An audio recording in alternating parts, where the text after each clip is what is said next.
ధిక్కార పోరాటం. ఆకలైనా భరిస్తాం, కానీ స్వేచ్ఛను హరిస్తే సహించం. బానిసత్వాన్ని ఇక్కడి ప్రజలు భరించరు. ప్రేమను పంచడం, పెత్తనాన్ని ఎదిరించడం రాష్ట్ర ప్రజల తత్వం అంటూ కూడా చెప్పినావు. ఈ మాటలు ఎంతవరకు ఉంటాయనే చూడాలి. అమరవీరుల స్తూపానికి నివాళులు అర్పిస్తున్న సీఎం రేవంత్ రెడ్డి. పోతున్నా పాల ప్యాకెట్లోనే ఇంత పసుపు తీసుకొని పోయి మొత్తం కడిగేసేస్తా. నువ్వేం చేస్తావో కూడా నేను చూస్తా. ఎందుకు అంటే మా అమరవీరుల అమరవీరుల స్తూపాన్ని దక్కే అది అసలు లేనే లేదు నీకు. ఇక ఈ ఎగ్జిట్ ఫలితాలంటే నేనైతే మాట్లాడ. ఎందుకు అంటే అది అంత తలా తోకలేని ఎండలు పిడుగులు. మధ్యాహ్నం దాకా మధ్యాహ్నం దాకా మాడు పగిలే ఎండలు, తర్వాత ఉరుములు మెరుపులతో జోరువాన.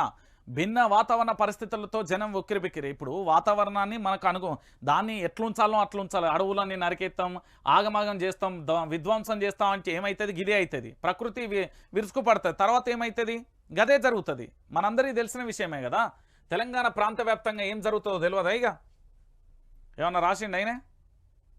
ఏం రాయదు. ఏంటిది? తిహార్ జైలుకు కేజ్రీవాల్ బెయిల్ గడువు ముగియడంతో లొంగిపోయిన ఢిల్లీ సీఎం ఈ నెల 5 వరకు జ్యుడిషియల్ కస్టడీ విధించిన కోర్టు అంటూ కూడా చూడొచ్చు. పాపం ఏంది అది, ఏం స్కాము, ఏం కథనో కానీ ఆగమాగం చేస్తున్నారు.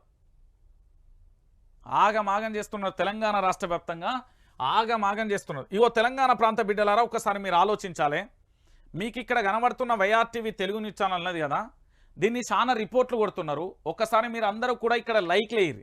ఎవరెవరైతే లైవ్ చూస్తున్నారో వాళ్ళందరూ కూడా ఇక్కడ లైకులు కొట్టుర్రి. ఖచ్చితంగా కూడా లైకులు కొట్టుర్రి, సబ్స్క్రైబ్ చేపిర్రి. లేకపోతే ఆగమైపోతాం, గోసపడతాం. ఛానల్కు సంబంధించి వ్యూవర్స్ ఇప్పుడు ఒక ఎంత 693 మంది, అంటే 700 మంది చూస్తున్నారు. 700 మంది కూడా లైక్ చేయరు. ఎందుకు అంటే తెలంగాణ రాష్ట్ర వ్యాప్తంగా పూర్తి స్థాయిలో మనం తెలంగాణ ప్రభుత్వానికి వ్యతిరేకంగా ఏం లేదు. వాళ్ళు తీసుకున్న నిర్ణయాలు తప్పని చెప్తున్నాం, ప్రజల కోసం పనిచేయమని చెప్తున్నాం, మీ పరిపాలన బాగుండాలని చెప్తున్నాం, మీరు 5 ఏళ్ల పాటు ఉండాలని మేము కూడా కోరుకుంటాం. కానీ మంచి పరిపాలన చేయండి. ఆ తప్పులను ఎత్తి చూపడమే మన నేరం అయిపోతుంది. సో వాళ్ళందరూ రిపోర్ట్లు కొడుతున్నారు. ఇక్కడ ఖచ్చితంగా కూడా లైక్ చేయరి, ఇక్కడ సహకారం కూడా అందించండి. ఎందుకు నేను ఈ విషయాన్ని చెప్తున్నా అంటే తెలంగాణ ప్రాంత బిడ్డలారా, దయచేసి కూడా మీరంతా కూడా ఆలోచించాల్సిన అవసరం, ఆవశ్యకత ఎంతైనా ఉంటుంది. తెలంగాణ రాష్ట్ర రాజకీయాలలో పూర్తి స్థాయిలో కూడా ఇప్పటి వరకు కూడా జరుగుతున్న ప్రతి అంశాన్ని కూడా